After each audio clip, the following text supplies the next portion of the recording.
What's going on, guys? Welcome back to Days of Darkness, and welcome to my ranking of the Friday the 13th franchise. I almost said review. I almost fucking did it. I've done a lot of takes of this. Anyways, so I feel like every top 10 list, or in this case, top 12 or top 20 or what the fuck ever, they always come with the obligatory statement of, this is my opinion, this is my views, it's okay if you have different views, yada yada yada. And the same applies here. This is just what I think of these movies. If you think The New Beginning is the best Friday the 13th film ever made, good for you. If you think Part 1 is an utter piece of shit, good for you. Hey man, I'm assuming if you're here by this point, you're a fan of this franchise as much as I am. So let's just all have fun and get along. There's too much hate in the fucking world. Also, I know I expect someone to ask why I didn't include Never Hike Alone, or for that matter, Never Hike in the Snow as well. And really, the only real answer I have for that is they're not official entries into the franchise.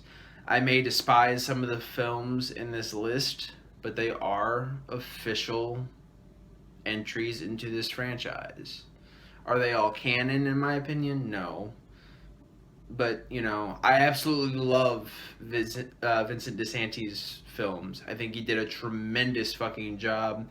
I think those films breathe new life into a franchise that since 2009 has been gone for the most part, except in our minds it's still here, but in the mainstream media it's gone, and I think those films do a really good job of breathing new life into a very, very near and dear franchise to me and a lot of other horror fans. So I absolutely love those films. I adore them. They're just not going to be on this list. Like I said, all love to Vincent DeSantis. But anyways, so we're obviously standard operating procedure. Shout out to a very special person. But standard operating procedure, we're just going from worst to best, yada yada yada. I'm gonna stop fucking rambling. Let's just get right to it. Alright, we're kicking things off with Friday the 13th, Part 7, The New Blood. Just, man. I feel, and by the way, these reviews are going to be very, very brief. If you want to watch the actual review, they're all up on the channel. But anyways, everything that you can do wrong in a slasher is done here. Everything. Like, there's no, in my mind, the only actual redeemable quality of this film is Kane Hodder's performance as Jason Voorhees. Obviously, one of the best men to put on the costume, the first man to do it multiple times. That's it. That's literally all. The characters are dull and lifeless. Even the main protagonist has a very dumb arc with a very, very dumb ending, and I don't even mind that she's psychic. Whatever, it's the fucking 7th movie in the franchise, but at least make it interesting, and they didn't. They failed miserably at it. All love to the people who were trying their best making this film. I know just as much as anybody, I've tried it before. Making a movie is very, very difficult, and especially when you have studio interference and all that bullshit, it can get rough, and that mostly shows here with the kills in the film. They're fucking dog shit. They got completely slaughtered by the MPAA, and they're dog shit. They're hacked to shit, and not in the way we us horror fans prefer. Just overall, I have no plans to watch this one again. It's a dumb story, dumb characters, dumb. Sorry, moving right along. Okay, are you still with me? Are you still there? Are you hanging on? I hope so. Because, yes, I am one of those few people that actually likes Jason Takes Manhattan more than The New Blood. Is it by a wide margin? No. Not at all. Both of these movies are bad. But the only redeemable quality that this has above The New Blood is at least they actually tried something different. Did it work? No. But I can always commend filmmakers for trying something a little bit out of the ordinary. Uh, New Blood just had too much. They were just trying to. They were piggybacking too much off the camp setting while also having this psychic. It's like I appreciate that this one at least fucking went completely out there and actually tried something different. Did not work, but hey. Other than that, this movie does suffer again from very dull characters, a very boring story, a little mildly more interesting than New Blood, but still just not enough there for me to warrant a rewatch on this. But you know, we get some cool moments with Jason, but other than that, obviously another good performance from Kane Hodder. But oof, yikes. Just still not a very, very good film. So, there you go. Alright, again, gonna be pissing some people off with this one. I know people do enjoy this movie because it's a fun movie, but it's just not my cup of tea, man. I'll be honest. It's the whole space thing. Again, they went even more out there than fucking Jason Takes Manhattan did. And, that's why it goes a little bit above Jason Takes Manhattan for me, is at least it's just fucking bonkers and crazy. But to me, the idea of one of the most amazing, terrifying slashers going into space should at least be entertaining. And it's not. All the futuristic stuff is not played up as strongly as it should have been. I think there was some budgetary shit that was going on with this movie too, but nonetheless, this movie should have been a fucking blast. This movie should have been just fucking either hilarious. It should have been hilarious and entertaining. It should have been a fun, dumb action horror movie.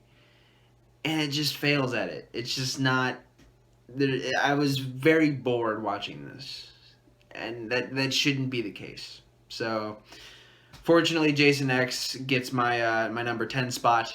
But it's better than the previous two, which isn't saying much. But I am pleased to say that these are the only 3 Friday films that I legitimately do not like whatsoever. The next 2... Oh, no. After this, basically, I legitimately like to love all of these movies. So, there we go. We got the bad shit out of the way, at least in my opinion. And the controversy just keeps on rolling in. Alex, how the fuck can you not like New Blood or Manhattan, but you can like Jason Goes to Hell? Yes, motherfuckers, and I'll tell you why. Is this movie dumb? Yes. Should this movie have been a Friday the 13th movie? Fuck no. Absolutely not. Is it one of the more, regrettable entries in this series? Absolutely. But you know what? At least this one is entertaining. At least I can have fun watching it. The body jumper shit is so dumb and outrageous and just fucking like, what? But that's what I was saying a lot in this movie. Like, what? Like, are you serious? But first of all, the fucking kills in this movie are absolutely brutal and glorious and amazing. There's even really good body horror in this, which I also enjoyed. Yeah, there's a weird shaving scene for some reason, and that's very out of character for Jason. Yes, there are numerous problems with this film, but you know what? Damn it, I'm sticking to it. This one is legitimately a very, very fun movie, and I cannot say that for the previous 3 whatsoever.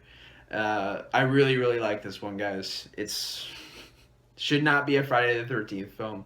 Actually, as I said before, if it wasn't a Friday the 13th film and it was just some random slasher, I guarantee you people would adore this movie.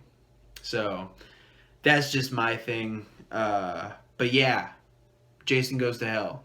Good shit. Kinda.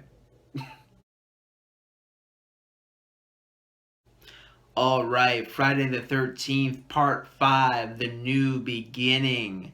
Man, oh man. So, and it's already stated right here that this is to me, this is the weakest entry in the Jarvis trilogy. But still, this is a fun slasher. I like this one. You know, it's people have a big problem with this movie strictly because Jason isn't in it, but that's not really the point of it. That is why it's all where it is on the list. Is it's just kind of like me.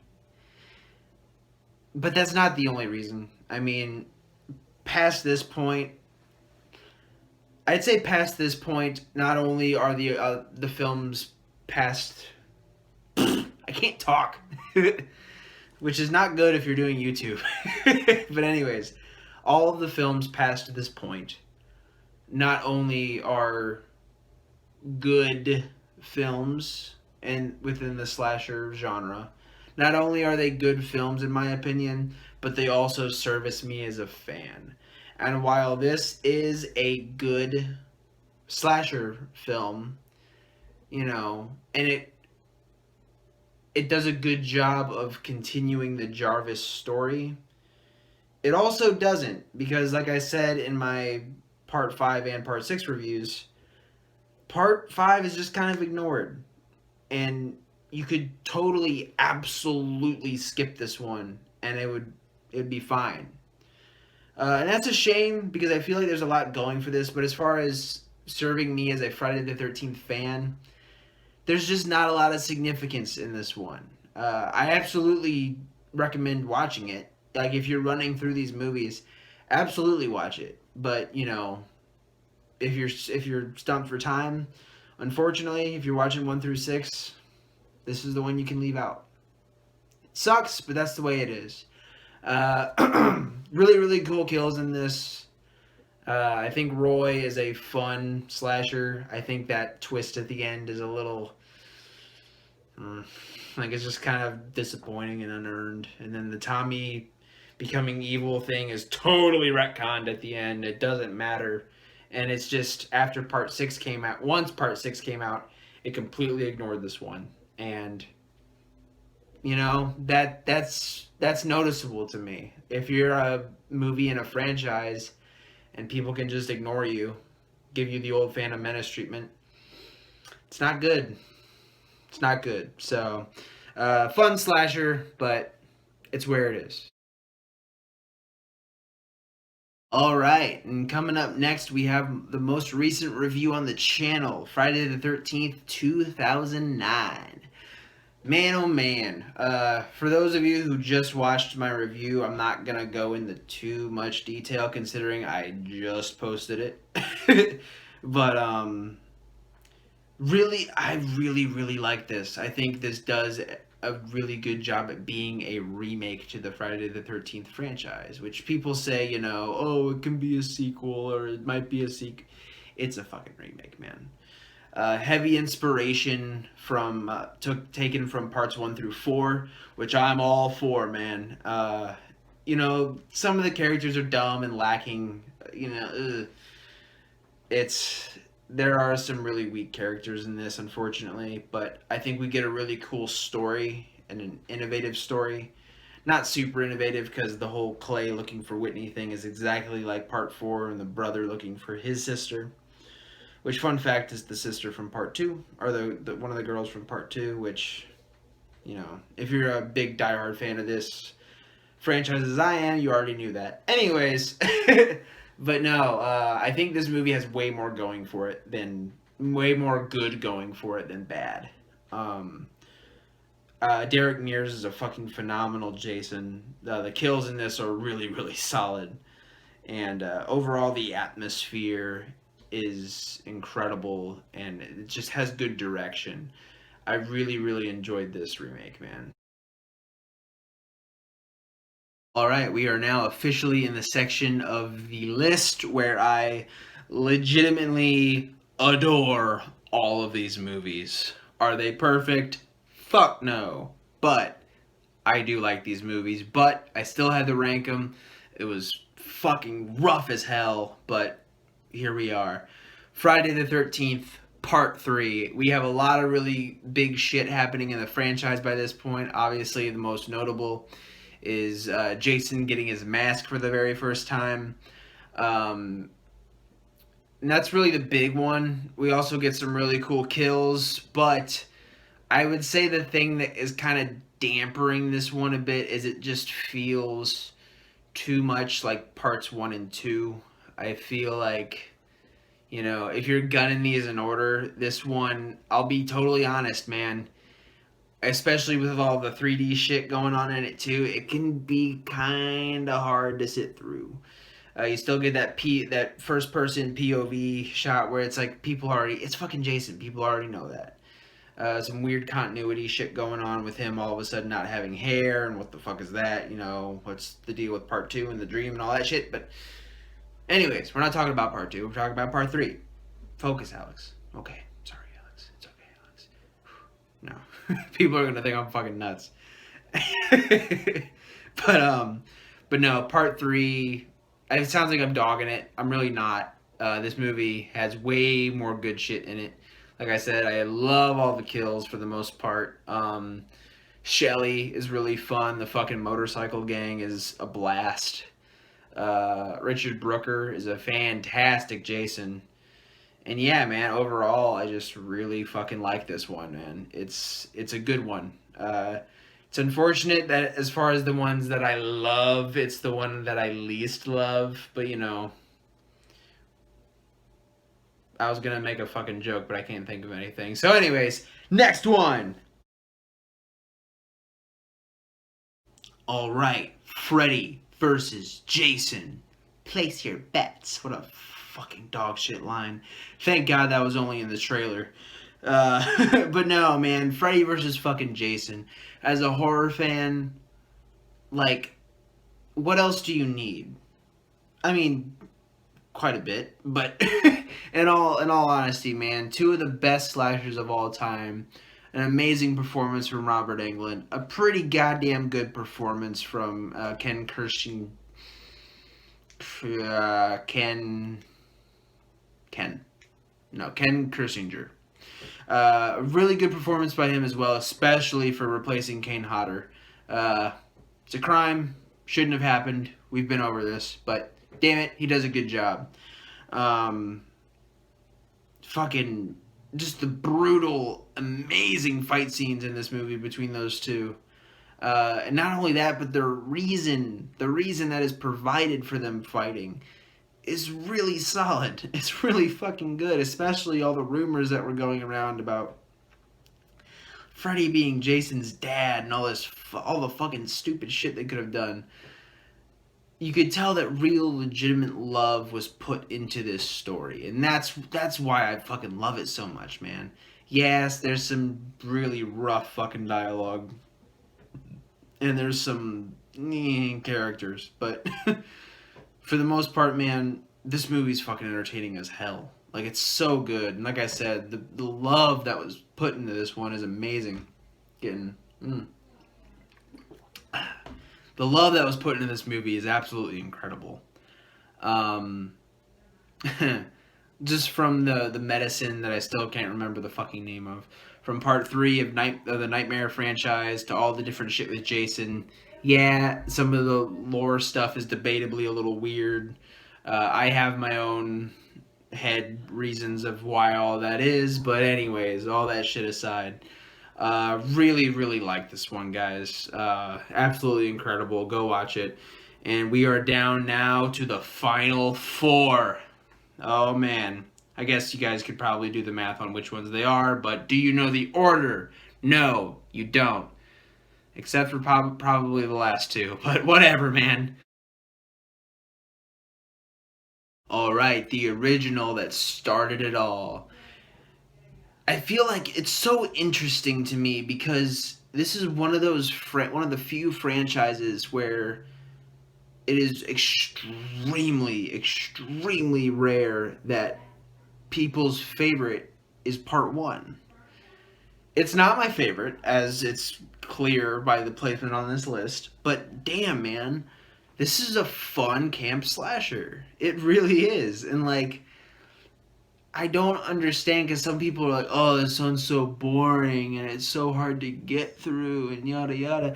And sure, to a certain extent, I can understand that.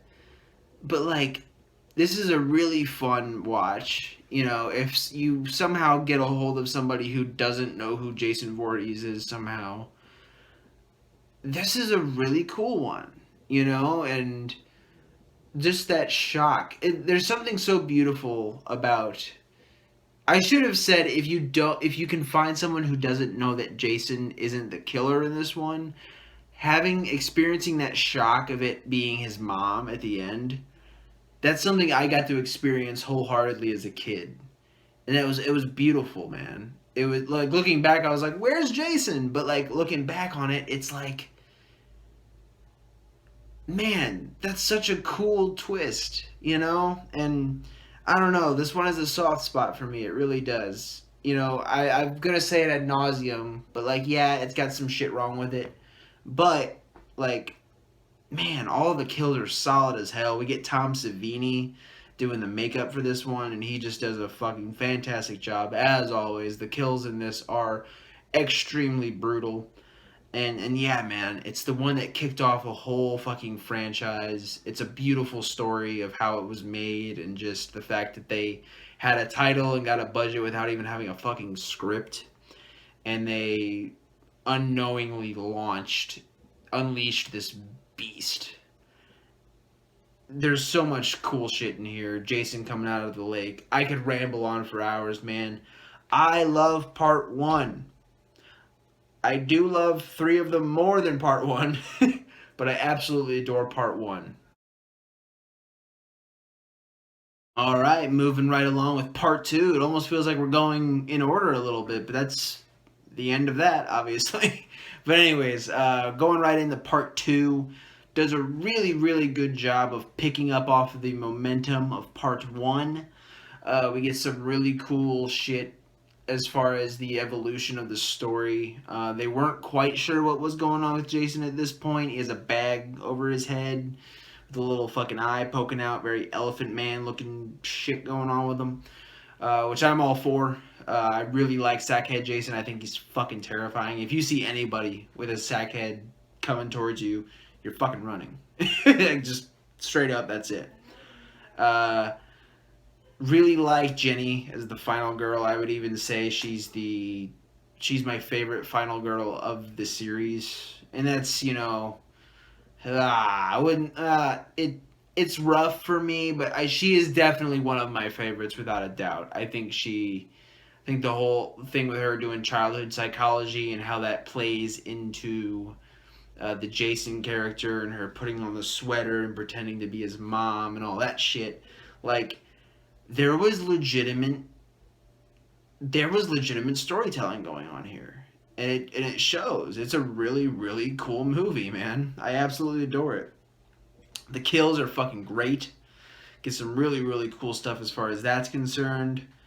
You know, the obvious problems with these early slasher movies, but man, I mean these early Friday the 13th movies, but honestly, it's just not enough. There's not a whole lot coming off the top of my head besides the whole kind of wonky ending of where's Paul and, you know, what was a dream and what wasn't. Why is Jason all of a sudden bald in the next one and yada yada yada, which obviously they didn't know that, so you can't really fault this film for that continuity error. That's an issue with part three. But man, so much cool shit in this one. My third favorite of all time. I fucking love this one. All right, we're coming down to the wire here, people. Friday the 13th, Part 6, Jason Lives. My second favorite Friday the 13th movie of all fucking time. This one is widely regarded by people. People are highly regarded by people. Some even say that this is their favorite, which I don't have a problem with. I can't fault you for saying that at all. This movie is just, when you call a movie a fun movie, I think some people take that some people assume that, okay, it's fun, but it's shitty. No, this movie is quality slasher entertainment. And I don't know why I sounded like such a fucking dickhead saying that just now, but it is legit, man. This movie is so much fun. Really cool shit from Jason in this one. The whole opening with him being resurrected Frankenstein style with a lightning bolt. It. This movie did a really good job at not taking itself too seriously, while also showing respect to the story. Because to me, as I've stated before, while a movie in this series before this is literally called The Final Chapter, which we'll get into that. Spoiler alert. I've said it 1,000 times. But anyways, um, to me, this is my ending of the franchise. This is my ending of the series. Whenever I run through these movies, I stop at 6. I don't want to watch fucking New Blood. I don't want to watch Jason fucking go to New York and just walk past people and not slaughter people like fucking stupid shit. No, this movie showed respect to the franchise. I fucking love this one, guys. It did such a good job at implementing comedy into it, which is into the franchise, which is such a risky thing to do in horror franchises, is to introduce comedy. But it all blends so well, man, and the story is so good. We get such a fucking satisfying ending to the Jarvis trilogy. It's my ending, man. It's the second best Friday the 13th in my opinion. Get some really cool kills. Jason looks fucking great. All the characters are fun. We get some cool romance shit in here too, which is very rare for this franchise. This movie's just great, guys. Go watch it. There is only one, in my opinion, that tops part 6, and I think we all know what that is. Were you expecting anything else, really? Part 4, the start of the Jarvis trilogy, the final chapter. What do I even say, man? Part 4 is, if if part 6 is quality slasher entertainment, I feel like that's gonna be a phrase that haunts me. I feel like I'm gonna get a lot of shit for that. But anyways, if part 6 is quality slasher entertainment, this is slasher perfection. This is one of the best slasher films of all time. Not the best Friday the 13th film of all time, which it is. Not only is it that, it is one of the best slasher films of all time. I legitimately can't find anything wrong with this. I really can't. The genre, the subgenre of slasher gets criticized for having very shallow, shitty characters with no effort put into them at all. And while, yeah, no, there's not Scorsese level fucking writing here. The characters aren't just fully developed like they are in a fucking Tarantino film. No. But there's effort put into each character. Even if it's just a couple lines, there's a little bit put into each one of them. So when they get inevitably killed off by Jason brutally, you feel something there. Jason, Ted White, is fucking amazing in this. My favorite Jason of all time. All love to Ken Hodder. All love to Kane Hodder. All love to Derek Mears. All love to all of the gentlemen who have donned that hockey mask. Fucking Ted White's crazy in this. He's so fucking good, man. The kills. Tom Savini makes his return to this series ever since part 1. Tom makes his return and does amazing shit in this. Absolutely brutal, incredible kills. The characters are fucking fantastic. I don't know what else I can say that I haven't already said, man. Uh, if you want to just kick back and watch a kick-ass slasher movie, well, I would say run through parts 1 through 6. But if you really just want to watch one, part 4, man. All day long. Part 4 is the bee's fucking knees. It's the best Friday the 13th film in the franchise. And guys, that's gonna do it. That's my list. I really hope you guys enjoyed it. I hope I don't have too many death threats in the comments or anything like that. Just my opinion. But yeah, guys, I had a fucking blast going through this. It's my favorite horror franchise. It took me a long time to do this, and I know a lot of you are looking forward to me reviewing other stuff, and do not worry, that is coming. And it's actually coming next time when we look at The Invisible Man 2020, our newest, I think, yeah, it's the newest film we reviewed on this channel. So that's going to be fucking fun, guys. Thank you for sticking throughout this series. I really appreciate it. And yeah, I'm not going to ramble too much longer. And so I'm not. Have a good day, guys. Take care of each other and keep watching horror. Alright, I'll see you guys.